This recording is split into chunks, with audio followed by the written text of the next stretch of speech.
Hello everyone. इस video में हम वेक्टर्स के बारे में पढ़ेंगे। तो वेक्टर्स में क्या होता है कि वेक्टर क्वांटिटीज क्या होती हैं और स्केलर क्वांटिटीज क्या होती हैं। इसमें हमें वेक्टर क्वांटिटीज ऐसी क्वांटिटीज होती है जिनके पास मैग्नीट्यूड और डायरेक्शन दोनों होते हैं, जिनके पास मैग्नीट्यूड और डायरेक्शन दोनों हो, उन क्वांटिटीज को हम बोलते हैं वेक्टर क्वांटिटीज। और स्केलर क्वांटिटीज क्या होती हैं? जिनके पास सिर्फ मैग्नीट्यूड हो उनको हम बोलते हैं स्केलर क्वांटिटीज। जिनके पास सिर्फ मैग्नीट्यूड होता है, ऐसी क्वांटिटीज को हम लोग स्केलर क्वांटिटी कहते हैं। तो वेक्टर क्वांटिटीज और स्केलर क्वांटिटीज की जो मैंने एक वीडियो पहले बनाई है क्लास 9 के लिए, मैं उसका लिंक जो है डिस्क्रिप्शन बॉक्स में डाल दूंगा। उसमें से आप देख लीजिए कि वेक्टर क्वांटिटीज और स्केलर क्वांटिटीज क्या होती हैं। अब हम यहाँ पे इससे आगे का पढ़ेंगे कि टाइप्स क्या होते हैं वेक्टर के। तो टाइप्स ऑफ वेक्टर, वेक्टर के टाइप क्या है, कैसे कैसे वेक्टर्स होते हैं। तो इसमें पहला है एक्सियल वेक्टर।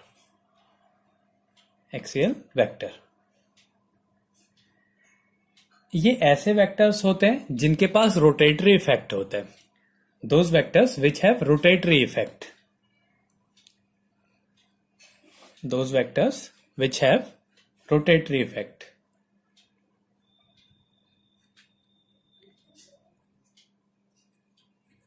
ऐसे वेक्टर्स को हम लोग एक्सियल वेक्टर कहते हैं। जैसे इसके एग्जांपल हैं एंगुलर वेलोसिटी,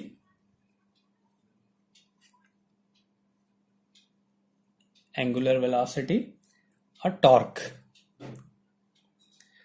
इस टाइप के जो वेक्टर्स होते हैं उनको हम लोग एक्सियल वेक्टर कहते हैं। ये रोटेटरी मोशन में मिलेंगे, तो जिनके पास रोटेटरी इफेक्ट हो उनको हम एक्सियल वेक्टर बोलते हैं।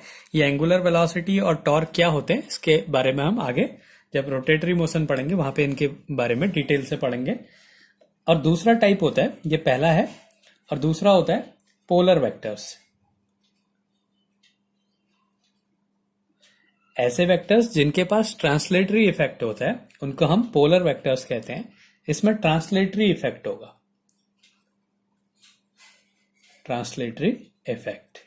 इनको हम पोलर वेक्टर कहते हैं। जैसे डिस्प्लेसमेंट और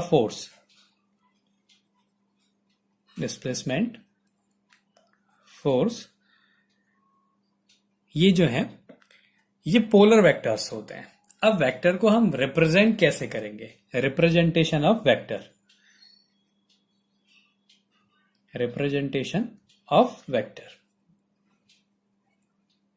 अब हमें कहीं पे वेक्टर क्वांटिटीज भी होंगी हमारे पास और स्केलर क्वांटिटीज भी होंगी। हमें बताना पड़ेगा कि कैसे वेक्टर्स को रिप्रेजेंट करते हैं। कोई क्वांटिटी लिखी है तो हम उसको कैसे पहचान पाएंगे कि वो एक वेक्टर क्वांटिटी है। तो vector quantities are represented by an arrow, उसको हम एरो से रिप्रेजेंट करते हैं। वेक्टर क्वांटिटीज को हम एरो से रिप्रेजेंट करते हैं। ये एरो लगा देंगे किसी भी क्वांटिटीज के ऊपर, किसी भी क्वांटिटी के ऊपर अगर हम एरो लगाते हैं तो उसका मतलब वो एक वेक्टर क्वांटिटी है।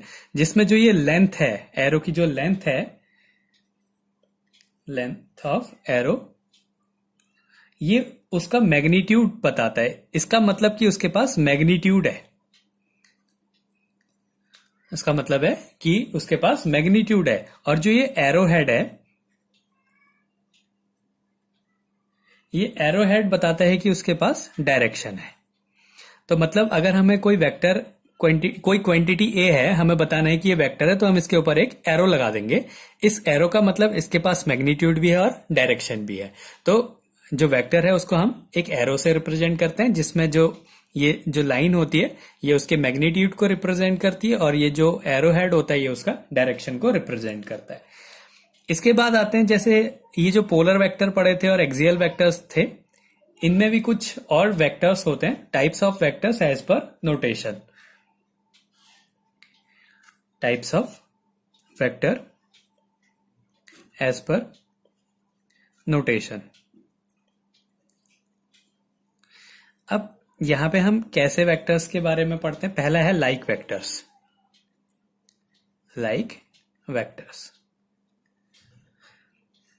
लाइक वेक्टर्स क्या होते हैं, इनका मैग्नीट्यूड सेम होता है और डायरेक्शन भी सेम होती है, सेम मैग्नीट्यूड एंड डायरेक्शन। ऐसे वेक्टर्स जिनके मैग्नीट्यूड और डायरेक्शन सेम हो उन वेक्टर्स को हम बोलते हैं like vectors. Same magnitude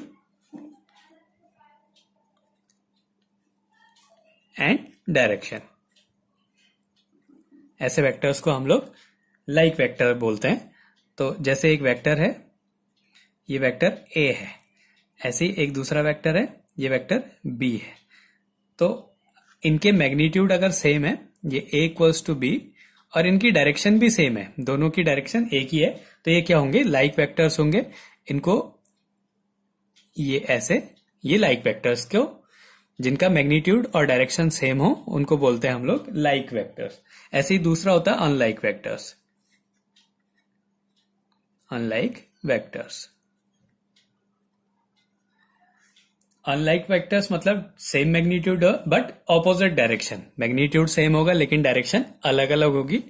same magnitude but opposite direction.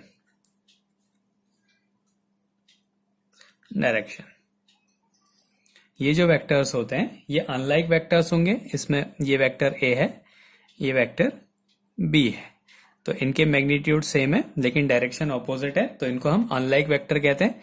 अब डायरेक्शन ऑपोजिट है तो एक वेक्टर ए जो है वो वेक्टर बी के अगर इक्वल हो गया तो ये लाइक वेक्टर हो गया, डायरेक्शन ऑपोजिट है तो माइनस बी के इक्वल हो गया, तो ये हो गया अनलाइक वेक्टर्स। इसके बाद होता है को इनिशियल वेक्टर्स। थर्ड है को इनिशियल वेक्टर। को इनिशियल वेक्टर्स, इन नाम से ही पता चल रहा है कि को इनिशियल, जिनका स्टार्टिंग पॉइंट सेम होता है उनको हम को इनिशियल वेक्टर कहते हैं। स्टार्टिंग फ्रॉम सेम पॉइंट, जो को इनिशियल वेक्टर्स हैं वो एक ही पॉइंट से स्टार्ट होंगे। जैसे एक पॉइंट है, ये कोई वेक्टर हो गया ए, ये हो गया वेक्टर बी, ये हो गया वेक्टर सी, तो ये क्या है, ये को इनिशियल वेक्टर्स हैं, इनका जो स्टार्टिंग पॉइंट है ये सेम है, तो ऐसे वेक्टर्स को हम बोलेंगे को इनिशियल वेक्टर। इसके बाद आता है को प्लेनर वेक्टर। चौथा है को प्लेनर वेक्टर। को प्लेनर वेक्टर ऐसे वेक्टर्स हैं जो कि एक ही प्लेन में, अगर ये वेक्टर्स को हम एक प्लेन में बना देते हैं तो ये को इनिशियल भी हो गए और को प्लेनर भी हो गए, line on line same plane.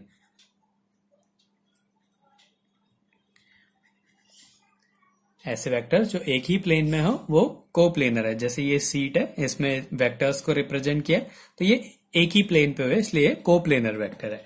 इनका इनिशियल पॉइंट भी सेम है इसलिए को इनिशियल वेक्टर्स भी हैं। इसके बाद आता है नल वेक्टर। नल वेक्टर,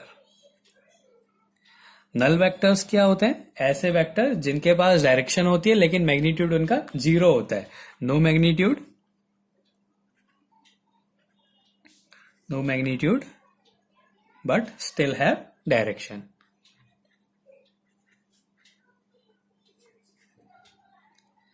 उनका मैग्नीट्यूड नहीं होगा लेकिन उनके पास डायरेक्शन होगी, तो इसको हम जीरो वेक्टर से रिप्रेजेंट करते हैं। जैसे एक वेक्टर ये है ए, एक वेक्टर उतना ही ऑपोजिट वेक्टर है वेक्टर ए, तो अगर हम इसको सॉल्व करते हैं तो ये जो इनका रिजल्टेंट होगा वो जीरो होगा, और दो वेक्टर्स को सॉल्व करके ऐड करके या सब्ट्रैक्ट करके एक वेक्टर ही मिलता है जिसको बोलेंगे हम लोग नल वेक्टर। तो नल वेक्टर वो वेक्टर होते हैं जिनका मैग्नीट्यूड नहीं होता है लेकिन उनके पास डायरेक्शन होती है। इसके बाद आता है डिस्प्लेसमेंट वेक्टर। डिस्प्लेसमेंट वेक्टर, तो डिस्प्लेसमेंट वेक्टर से पहले एक होता है कि पोजीशन वेक्टर। तो जैसे एक वेक्टर है, ये एक कोऑर्डिनेट सिस्टम है, ये दो एक्सिस हैं, ये इसका ओरिजिन है। माना एक कोई वेक्टर है, वो ऐसे है पोजीशन से, ये एक वेक्टर है ओ ए, ये इसकी इनिशियल पोजीशन है। तो ऐसे वेक्टर्स को जो इनिशियल पोजीशन ओरिजिन से लिए जाते हैं उनको पोजीशन वेक्टर कहते हैं। एक और दूसरा वेक्टर है, थोड़े टाइम बाद उसकी पोजीशन ये हो गई, पहले ये थी फिर ये है, ये दूसरा वेक्टर हो गया ओ बी। एक वेक्टर ये है ओ ए, एक वेक्टर ये है ओ बी।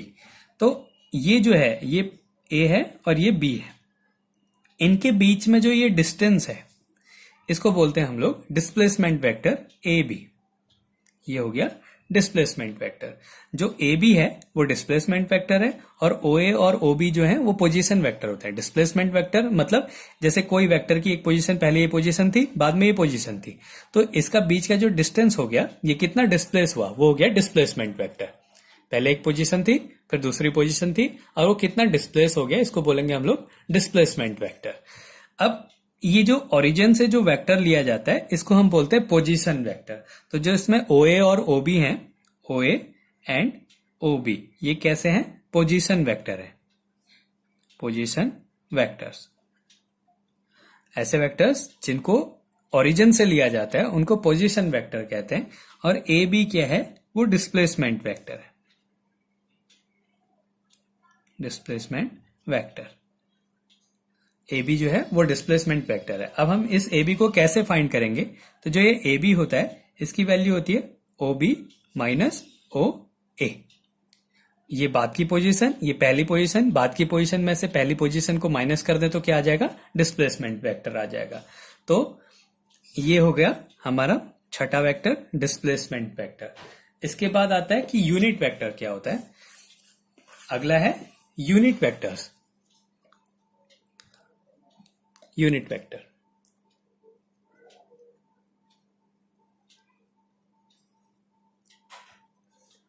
यूनिट वेक्टर ऐसे वेक्टर्स होते हैं जिनका मैग्नीट्यूड एक होता है, इनका मैग्नीट्यूड एक होता है। ऐसे वेक्टर्स को हम यूनिट वेक्टर्स कहते हैं। यूनिट वेक्टर को हम कैसे, जैसे कोई वैल्यू है, इसको यूनिट वेक्टर, अगर इसको वेक्टर बनाना है तो हम इसके ऊपर एरो लगा देंगे, तो इसका मतलब ये एक वेक्टर है। अगर हमें इसको यूनिट वेक्टर लिखना है तो हम इसके ऊपर कैप लगा देंगे। ए कैप मतलब हो गया कि ये एक यूनिट वेक्टर है और इसका अगर हम मैग्नीट्यूड निकालेंगे तो उसकी वैल्यू 1 होगी। तो ए कैप की वैल्यू होती है vector A upon mod A. A cap की वैल्यू होती है vector A upon mod A. Mod का मतलब उसका मैग्नीट्यूड और ये है उसका वेक्टर, तो ये होता है यूनिट वेक्टर। ऐसा वेक्टर जिनका मैग्नीट्यूड एक हो उसको यूनिट वेक्टर कहते हैं। फिर अगला है Cartesian vector. Cartesian vector, Cartesian vectors जो होते हैं वो आई जे के होते हैं। ये तीनों यूनिट वेक्टर्स हैं, इनका मैग्नीट्यूड 1 होता है। लेकिन ये कार्टेशियन वेक्टर्स हैं, इसका आई का मतलब होता है कि वो वैल्यू एक्स एक्सिस में है, जे का मतलब वो वाई एक्सिस में है और के का मतलब वो जेड एक्सिस में है। तो ये जो है इनको हम कार्टेशियन वेक्टर्स कहते हैं। अब हम एक वेक्टर को आई जे के टर्म्स में लिखते कैसे हैं, जैसे कोई क्वांटिटी है, उसके कोऑर्डिनेट है 1 2 3, ये उसके कोऑर्डिनेट है, ये कोई वैल्यू है ए।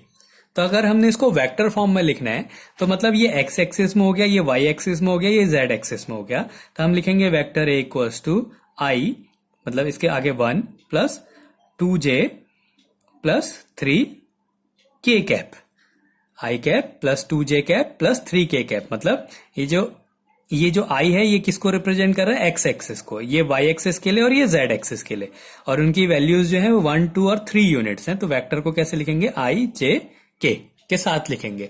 ऐसे कोई वेक्टर है, माना कोई वेक्टर बी है, इसकी वैल्यू है एक्स आई प्लस वाई जे कैप प्लस जेड जे के कैप। ये कोई वैल्यू है, ये कोई वेक्टर है। अब इस वेक्टर का हमने मैग्नीट्यूड निकालना है, तो मैग्नीट्यूड कैसे निकलता है, किसी वेक्टर का magnitude equals to under root ये आई जे के की जो कोफिशियंट हैं एक्स वाई जेड, इनका स्क्वायर करके ऐड कर देना है, x square plus y square plus z square, ये इनका मैग्नीट्यूड है। अगर हमें इस वेक्टर ए का मैग्नीट्यूड निकालना होगा तो हम कैसे निकालेंगे, तो mod a equals to under root इसका कोफिशियंट 1 हो गया, 1 square plus 2 square plus 3 square, 1 square plus 2 square plus 3 square, तो ये क्या हो गया 1 प्लस 4 प्लस 9, तो ये हो गया अंडर रूट 14, तो ये इसका मॉड हो गया। ऐसे अगर हमने इसी का यूनिट वेक्टर निकालना है कि इस वेक्टर का यूनिट वेक्टर क्या होगा, तो ए कैप इक्वल्स टू होता है vector A upon mod A. तो वेक्टर ए की वैल्यू क्या है, I plus 2j plus 3k upon mod A की वैल्यू क्या है अंडर रूट 14, तो ये हो गया 1 upon under root 14 I cap plus 2 upon under root 14 J cap plus 3 upon under root 14 K cap. तो ये क्या हो गया, ऐसे हम वेक्टर्स को रिप्रेजेंट करते हैं। तो वेक्टर क्वांटिटीज क्या होती हैं, ऐसी क्वांटिटीज जिनके पास मैग्नीट्यूड और डायरेक्शन दोनों हो, उन क्वांटिटीज को हम वेक्टर क्वांटिटीज कहते हैं। स्केलर क्वांटिटीज ऐसी क्वांटिटीज होती है जिनके पास सिर्फ मैग्नीट्यूड होता है। फिर उसके बाद एक्सियल वेक्टर वो वेक्टर्स होते हैं जिनके पास रोटेटरी इफेक्ट होता है, और पोलर वेक्टर वो वेक्टर्स होते हैं जिनके पास ट्रांसलेटरी इफेक्ट होता है। उसके बाद वेक्टर को कैसे रिप्रेजेंट करते हैं, वेक्टर को एक एरो से रिप्रेजेंट करते हैं, जिसमें इसका मतलब है कि उसके पास मैग्नीट्यूड है और एरो हेड का मतलब है कि उसके पास डायरेक्शन भी है। फिर नोटेशन के अकॉर्डिंग उसके कुछ टाइप्स होते हैं, लाइक वेक्टर, ऐसे वेक्टर जिनके मैग्नीट्यूड और डायरेक्शन सेम हो उनको लाइक वेक्टर्स कहते हैं। जिनका मैग्नीट्यूड सेम हो लेकिन डायरेक्शन अलग अलग हो उनको अनलाइक वेक्टर कहते हैं। को इनिशियल वेक्टर्स वो वेक्टर्स होते हैं जो एक ही पॉइंट से स्टार्ट होते हैं। को प्लेनर वेक्टर ऐसे वेक्टर होते हैं जो एक ही प्लेन में होते हैं। नल वेक्टर ऐसा वेक्टर होता है जिसका मैग्नीट्यूड 0 होता है लेकिन उसके पास डायरेक्शन होती है। डिस्प्लेसमेंट वेक्टर होता है दो पोजीशन के बीच का जो डिस्टेंस होता है, जो डिस्प्लेसमेंट होता है उसको हम डिस्प्लेसमेंट वेक्टर कहते हैं। यूनिट वेक्टर ऐसा वेक्टर होता है जिसकी मैग्नीट्यूड 1 होती है। यूनिट वेक्टर का फॉर्मूला होता है vector A upon mod A. Unit vector को कैप लगा के रिप्रेजेंट करते हैं। उसके बाद कार्टेशियन वेक्टर्स आते हैं। कार्टेशियन वेक्टर्स आई जे के होते हैं। इन आई जे के की वैल्यू 1 होती है। इसका मतलब ये एक्स एक्सिस को रिप्रेजेंट करता है, ये वाई एक्सिस को रिप्रेजेंट करता है और ये के एक्स जेड एक्सिस को रिप्रेजेंट करता है। ऐसे हम किसी वेक्टर्स को लिखते हैं। कोई वेक्टर है उसका मैग्नीट्यूड निकालना है तो हमने इनके कोफिशिएंट का स्क्वायर करके उनको ऐड कर देना है। तो ऐसे एक एग्जांपल लिया था जिससे हमने किसी वेक्टर का यूनिट वेक्टर निकाला था। तो इस तरीके से हम वेक्टर्स को पढ़ेंगे आगे।